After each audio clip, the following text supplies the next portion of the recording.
નમસ્કાર દર્શક મિત્રો, બોટાદ દસ્તક ન્યૂઝમાં આપનું હાર્દિક સ્વાગત છે અને હું છું એલડી મકવાણા। આપ જોઈ રહ્યા છો બોટાદ દસ્તક ન્યૂઝ। હવે પછીના સમાચાર વિગતવાર।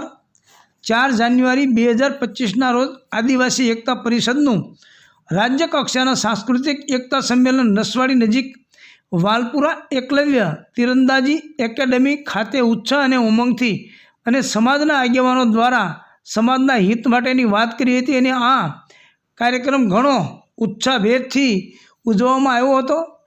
આદિવાસી એકતા પરિષદ દ્વારા દર વર્ષે તારીખ 13, 14, 15 જાન્યુઆરી એ આદિવાસી સાંસ્કૃતિક એકતા સંમેલન મહાસંમેલન છેલ્લા 32 વર્ષથી આયોજિત કરવામાં આવે છે, પણ આજરોજ સામાજિક રીતે યોજાતું આ આદિવાસી સાંસ્કૃતિક એકતા મહાસંમેલનમાં રાજ્ય કક્ષાના સાંસ્કૃતિક એકતા સંમેલનમાં મહાનુભાવી આગેવાનો દ્વારા સમાજમાંથી આવેલા દરેક ભાઈઓ અને બહેનોને માર્ગદર્શન આપવામાં આવ્યું હતું અને રેલીની શરૂઆત એપીએમસી માર્કેટ નસવાડી ખાતેથી સવારે 11 વાગ્યે આદિવાસી સાંસ્કૃતિક એકતા રેલી નીકળીને વાલપુરા એકલવ્ય તીરંદાજી એકેડેમી સ્થિત સભા સ્થળે પહોંચી હતી, જેમાં સમાજના આગેવાનો દ્વારા સમાજને કઈ રીતે આગળ આવે તે બાબતે માહિતી આપવામાં આવી હતી, જેમાં હજારોની સંખ્યામાં ભાઈઓ અને બહેનો હાજર રહ્યા હતા અને આ કાર્યક્રમ ઘણા ઉત્સાહ અને ઉમંગથી ઉજવવામાં આવ્યો હતો।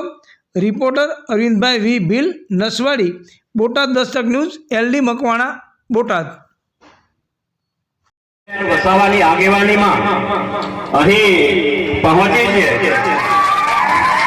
અત્રે આપણા લોકલાડીલા ધારાસભ્ય શ્રી ચેતરભાઈ વસાવા સાહેબ પણ ઉપસ્થિત થઈ રહ્યા છે, તો એમનું પણ અહીં સંમેલનની અંદર હાર્દિક સ્વાગત છે।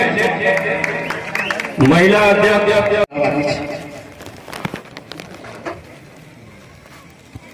અને એટલા માટે આદિવાસી એકતા પરિષદ છેલ્લા 32 વર્ષથી આ કામ કરી રહ્યું છે। મિત્રો, આ સંસ્કૃતિ ટકશે। હું ચાલતા મિત્રો જોડે વાત કરી રહ્યો હતો કે મિત્રો, આ જે સંસ્કૃતિ બચી છે એ કવાંટ ને છોટાઉદેપુરમાં જ તમારી પાસે બચી છે, અને જેની પાસે વધારે સંસ્કૃતિ વધારે એની પાસે રીત જાત છે એને પણ કાઢી મૂકવાની વાતો થાય છે। મને તો લાગે છે અમારા વસાવા થોડો ધીરેથી જામ એટલે બધાનો વારો પતે પછી મારો વારો આવશે, પણ અહીંયા આવીને જોઈએ તો હું એકલો જ છું અને આપણા વિપક્ષના પૂર્વ નેતા સુખરામભાઈ રાઠવા આપણા વડીલ છે। તો સાથીઓ, આ સમાજનું મંચ છે, કોઈ પાર્ટીનું મંચ નથી। આદિવાસી એકતા પરિષદ છેલ્લા 32 વર્ષથી સમાજને જાગૃત કરવાનું કરવાનું કામ કરે છે। આ સમાજનું મંચ છે। આજે મેં આ સમાજના મંચ પર ઉપસ્થિત થયો છું ત્યારે મેં કોઈ પાર્ટીના ધારાસભ્ય તરીકે નથી, પણ આદિવાસી સમાજના ધારાસભ્ય તરીકે અહીંયા મેં ઉભો છું।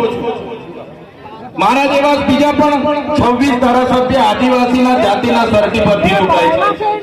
એમને કોઈ પણ પાર્ટી ટિકિટ આપી દે કે મને પણ કોઈ પણ પાર્ટી ટિકિટ આપી દે, પણ મારી જાતિનું આદિવાસી જાતિનું સરહદી હું ફોર્મમાં નહીં મૂકું ત્યારે મારું ફોર્મ પાસ થવાનું નથી।